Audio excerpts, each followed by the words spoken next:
Hello दोस्तों, सरकारी विषयों में आप सबका स्वागत है। उम्मीद है आप सब ठीक होंगे। आज हम बात करेंगे विद्याधन स्कॉलरशिप के बारे में। अगर आपने 10th यानी कि 10वीं पास कर लिया है तो आपको 11वीं और 12वीं के लिए विद्याधन की तरफ से 20,000 रुपए की स्कॉलरशिप दी जाएगी और ये स्कॉलरशिप आपको 10-10 हजार रुपए करके 2 सालों में दिया जाएगा। आपको 11वीं में 10,000 और उसके बाद आपको 12वीं में 10,000 दिया जाएगा, यानी कि आपको इंटर करते समय 20,000 रुपए की स्कॉलरशिप दी जाएगी। इसके लिए पूरे भारत से कोई भी छात्र अप्लाई कर सकता है और ये स्कॉलरशिप भारत के सभी राज्य के छात्रों के लिए अवेलेबल है। अब बात करते हैं कि इसके लिए कौन कौन अप्लाई कर सकता है। जो छात्र इसके लिए आवेदन करेंगे उनके परिवार की वार्षिक आय 2 लाख या फिर उससे कम होनी चाहिए और सभी सामान्य छात्र यानी कि नॉर्मल स्टूडेंट के लिए 10वीं में कम से कम 80% या 8.0 CGPA होना चाहिए और उसके बाद SC, ST, OBC या फिर दिव्यांग छात्रों के लिए कम से कम 65% या फिर 6.5 CGPA होना चाहिए। इंटर यानी कि 11वीं और 12वीं के दौरान 10,000 रुपए प्रति वर्ष स्कॉलरशिप दी जाएगी और जो छात्र यानी कि स्टूडेंट सिलेक्ट होंगे उन्हें 4 दिन के लिए ट्रेनिंग दी जाएगी, जिसमें करियर काउंसलिंग और पब्लिक स्पीकिंग जैसे कोर्स शामिल होंगे। फाउंडेशन की ओर से देश के 22 राज्यों में 63,000 से अधिक छात्रों को लाभ दिया जा रहा है। यह कोई सरकारी नहीं बल्कि प्राइवेट ऑर्गेनाइजेशन है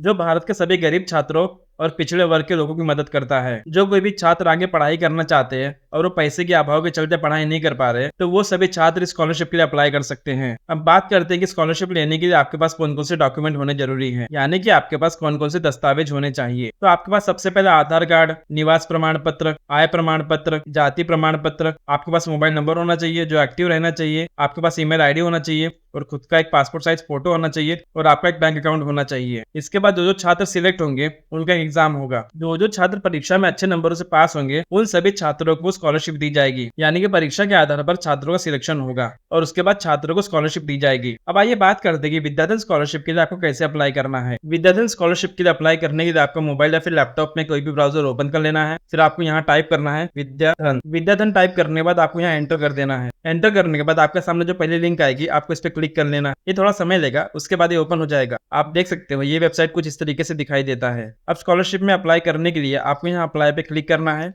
अप्लाई पे क्लिक करने के बाद आपके सामने विद्याधन स्कॉलरशिप की वेबसाइट ओपन हो जाएगी। यहाँ पे आप देख सकते हो अबाउट विद्याधन। यहाँ पर शॉर्ट में विद्याधन के बारे में बताया गया है, आप इसे पढ़ सकते हो। उसके बाद आपको यहाँ नीचे चले आना है। यहाँ आपको सभी स्टेट दिखाई देंगे। आप जो भी स्टेट से बिलोंग करते हो आपको स्टेट यहाँ पे चूज कर लेना है। यहाँ पे आपको बिहार, गोवा, गुजरात, हरियाणा, हिमाचल प्रदेश, महाराष्ट्र, दिल्ली, यहाँ पे आपको भारत के सभी राज्यों के नाम दिखाई देंगे। आप जिस भी राज्य से बिलोंग करते हो आपको राज्य पे यहाँ पे क्लिक करना है। तो चलिए हम उत्तर प्रदेश पे क्लिक कर लेते हैं। उत्तर प्रदेश पे क्लिक करने के बाद यहाँ आपको कुछ इन्फॉर्मेशन दिखाई देंगे। इन सभी इन्फॉर्मेशन के बारे में हम पहले डिस्कशन कर चुके हैं।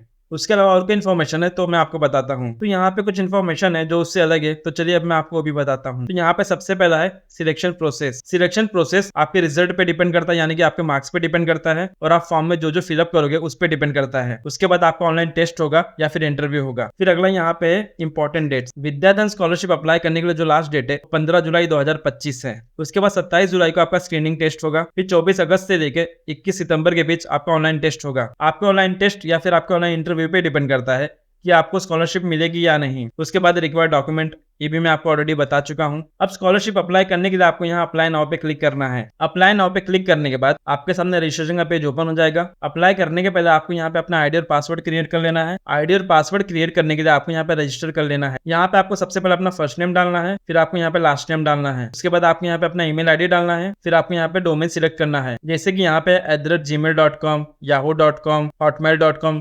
yahoo.co.in। आपके ईमेल आईडी में जो भी आपका डोमेन है आपको यहाँ से चूज कर लेना है। अगर आपके ईमेल आईडी में @gmail.com है तब आपको यहाँ पे @gmail.com चूज करना है। उसके बाद आपको यहाँ पे अपना ईमेल आईडी डाल लेना है। आपके ईमेल आईडी में @ के पहले जो भी अल्फाबेट और नंबर रहेगा आपको बस वही यहाँ पे डालना है, बाकी @gmail.com यहाँ पे है। तो एग्जाम्पल के लिए मैं आपको बताता हूँ कि कैसे डालना है। xyz123 @gmail.com। तो जो भी आपका ईमेल आईडी है उसमें से @gmail.com हटा के अल्फाबेट और नंबर आपको यहाँ पे डालना है। उसके बाद आपको यहाँ पे अपना कोई पासवर्ड क्रिएट कर लेना है। आप अपने अकॉर्डिंग अपना पासवर्ड यहाँ पे क्रिएट कर सकते हो। उसके बाद आप जो भी पासवर्ड यहाँ पे क्रिएट करोगे आपको कंफर्म पासवर्ड में एक बार फिर से वो पासवर्ड डाल लेना है। फिर ये सब डिटेल फिलअप करने के बाद आपको यहाँ रजिस्टर पे क्लिक कर देना है। अब हमने अपना first name, last name, email ID और दोनों पासवर्ड क्रिएट कर लिया है। अब हम रजिस्टर पे क्लिक करेंगे। उसके बाद आपके सामने लॉग इन करने का पेज ओपन हो जाएगा। रजिस्टर करने के बाद आपके ईमेल आईडी पे एक लिंक जाएगा, आपको उस लिंक पे क्लिक करके अकाउंट एक्टिवेट कर लेना है। अब आपको अपना जीमेल आईडी ओपन कर लेना है। जीमेल आईडी ओपन करने के बाद आपके आपको मेल को ओपन कर लेना है। आप यहाँ पे देख सकते हो please activate your account by clicking here. आपको यहाँ हेयर पे क्लिक करना है। हेयर पे क्लिक करने के बाद आप यहाँ पे देख सकते हो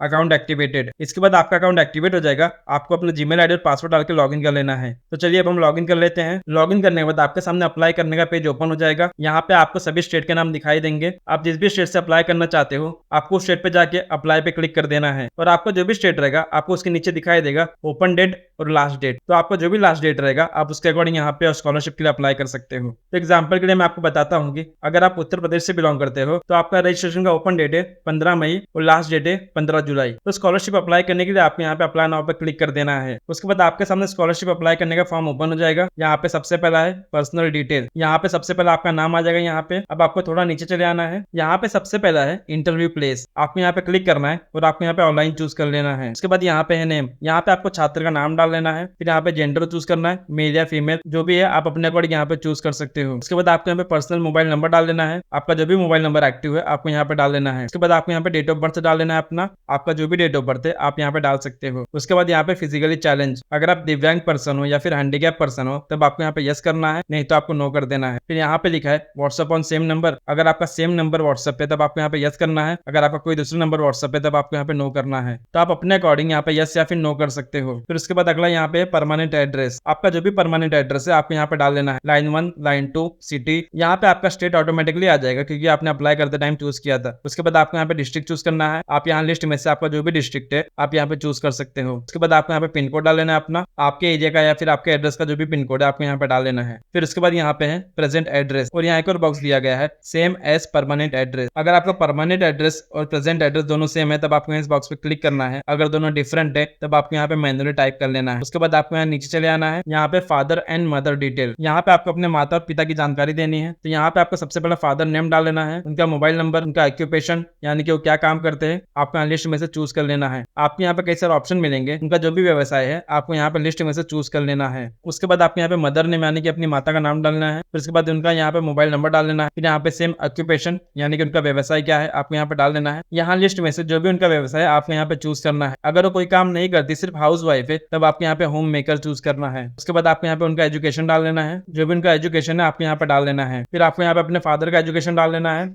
फिर आपको यहाँ पे SSLC यानी कि 10th की जानकारी देनी है, यानी कि आपको यहाँ पे 10वीं की जानकारी देनी है। तो यहाँ पे सबसे पहले इंस्टीट्यूशन नेम, तो आपके स्कूल या फिर कॉलेज का जो भी नाम रहेगा आपको यहाँ पे डाल लेना है। फिर आपको यहाँ पे ईयर ऑफ पासिंग चूज करना है। आपका जो भी ईयर ऑफ पासिंग है आपको यहाँ पे चूज कर लेना है। उसके बाद आपको यहाँ पे बोर्ड चूज करना है। आपका जो भी बोर्ड है आप यहाँ पे चूज कर सकते हो। फिर आपको यहाँ पे परसेंटेज डालना है। आपको 10th में जितना परसेंटेज मिला है आपको यहाँ पे डाल लेना है। उसके बाद यहाँ पे टाइप ऑफ स्कूल, यहाँ पे आपको स्कूल का टाइप चूज करना है। आप यहाँ पे जैसे ही क्लिक करोगे आपको यहाँ पे 3 ऑप्शन दिखाई देंगे, government aided school, government school या फिर प्राइवेट स्कूल। आपके स्कूल का जो भी टाइप है आपको यहाँ पे चूज कर लेना है। उसके बाद यहाँ पे मीडियम ऑफ इंस्ट्रक्शन, यहाँ पे आपको मीडियम यानी कि अपना लैंग्वेज चूज करना है। आप यहाँ पे क्लिक करोगे वैसे आपके सामने एक लिस्ट ओपन हो जाएगा। लिस्ट में से आपका जो भी मीडियम है आपको यहाँ पे चूज कर लेना है। उसके बाद आपको नीचे चले आना है थोड़ा। फिर उसके बाद आपको यहाँ पे 11th और 12th का डिटेल डालना है। अगर आपने 11th पास कर लिया और 12th के लिए आप अप्लाई कर रहे हो तब आपको यहाँ पे उसका डिटेल डालना है। मतलब आपको 12th के स्कॉलरशिप के लिए अप्लाई करना है तब आपको उसका डिटेल यहाँ पे 1 by 1 डालना है। यहाँ पे जैसे ब्रांच ऑफ स्टडी, आपने जिस भी ब्रांच से स्टडी किया है या फिर जिस भी फैकल्टी से स्टडी किया है आपको यहाँ पे चूज कर लेना है। उसके बाद आपको यहाँ पे ईयर ऑफ पासिंग चूज करना है। आपका जो भी ईयर ऑफ पासिंग है आपको यहाँ पे चूज कर लेना है। उसके बाद आपको यहाँ पे अपने कॉलेज का कॉन्टैक्ट नंबर डाल लेना है। फिर आपको यहाँ पे मीडियम चूज करना है। फिर उसके बाद आपको यहाँ पे टाइप ऑफ इंस्टीट्यूशन चूज करना है, जिस भी टाइप का आपका इंस्टीट्यूशन है आपको यहाँ पे चूज कर लेना है। उसके बाद आपको यहाँ पे बोर्ड चूज करना है। आपका जो भी बोर्ड है आप यहाँ पे चूज कर सकते हो। उसके बाद आपको यहाँ पे नाम डाल लेना है। यहाँ पे आपको अपने कॉलेज या फिर इंस्टीट्यूट का नाम डाल लेना है। उसके बाद आपको यहाँ पे एड्रेस डालना है अपने कॉलेज का पूरा। आपके कॉलेज या फिर इंस्टीट्यूट का जो भी एड्रेस है आपको यहाँ पे डाल लेना है। उसके बाद आपको यहाँ पे अपनी फैमिली इनकम के बारे में डालना है। यहाँ पे क्लिक करके आपका जो भी फैमिली इनकम है आप यहाँ पे चूज कर सकते हो। ध्यान दें आपका फैमिली एनुअल इनकम 2 लाख के नीचे रहना चाहिए। उसके बाद आपको यहाँ पे फैमिली मेंबर का नाम डाल लेना है। जो भी विद्याधन का स्कॉलरशिप रिसीव करने वाला है आपके बिहाफ में या फिर आप खुद रिसीव करने वाले हो तब आपको यहाँ पे अपना या फिर आपके बिहाफ में जो भी रिसीव करने वाला है उसका नाम आपको यहाँ पे डाल लेना है। उसके बाद यहाँ नीचे चलाना है आपको, यहाँ पे आपको अचीवमेंट डालना है। आपका जो भी अचीवमेंट है आपको यहाँ पे डाल लेना है। उसके बाद यहाँ पे आपको अपना हॉबीज डालना है। आपका जो भी हॉबीज है आपको यहाँ पे डाल लेना है। यहाँ पे एक और है एक्स्ट्रा करिकुलर एक्टिविटी, अगर आपने कोई एक्टिविटी किया समाज या सोसाइटी या फिर स्कूल में आपको उसके बारे में यहाँ पे डाल लेना है। फिर यहाँ पे है एडिशनल इन्फॉर्मेशन। अगर आपने कोई कोर्स किया है जैसे कि एक्सेल, डिप्लोमा, ITI, तो आपको यहाँ उन कोर्स का नाम डाल देना है अगर आपने कोई एक्स्ट्रा कोर्स किया है तो। फिर उसके बाद यहाँ पे how did you hear about Vidyadhan, यहाँ पे क्लिक करता है आपको कई सारे ऑप्शन दिखाई देंगे जैसे कि NGO, newspaper, relatives, friend, teacher, social media. आपने जहां से भी विद्याधन के बारे में सुना है आपको चूज करना है। तो हम यहाँ सोशल मीडिया चूज कर लेते हैं। फिर आपको यहाँ पर सोशल मीडिया ऐप का नाम डाल लेना है जैसे कि इंस्टाग्राम, व्हाट्सएप, जो भी है आपको यहाँ पर डाल देना है। उसके बाद नीचे चलाना है, आपको इस वाले बॉक्स पर टिक करना है। इस वाले बॉक्स पर टिक करने के बाद आपको यहाँ सबमिट पे क्लिक कर देना है। सबमिट पे क्लिक करने के बाद आपका फॉर्म विद्याधन स्कॉलरशिप के लिए चला जाएगा। अब आपको कुछ दिन का वेट करना है और आपके पास कॉल आएगा। अगर आप शॉर्टलिस्ट हो जाओगे या फिर सिलेक्ट हो जाओगे तब आपको कॉल के थ्रू या फिर ईमेल के थ्रू बता दिया जाएगा। तो आपको कुछ दिन का वेट करना है। उसके बाद आपको विद्याधन डिपार्टमेंट वाले आपको कॉल करेंगे और आपको आगे का प्रोसीजर बताएंगे। तो इस तरीके से आप विद्याधन स्कॉलरशिप के लिए अप्लाई कर सकते हो। तो ऐसे ही और भी वीडियो पाने के लिए आप हमारे चैनल को सब्सक्राइब करें और हमारे वीडियो को लाइक करें और हमें मोटिवेट करें, क्योंकि हम यूट्यूब पे अभी नए हैं तो हमें आपके सपोर्ट की जरूरत है। तो आज के वीडियो में बस इतना ही। धन्यवाद।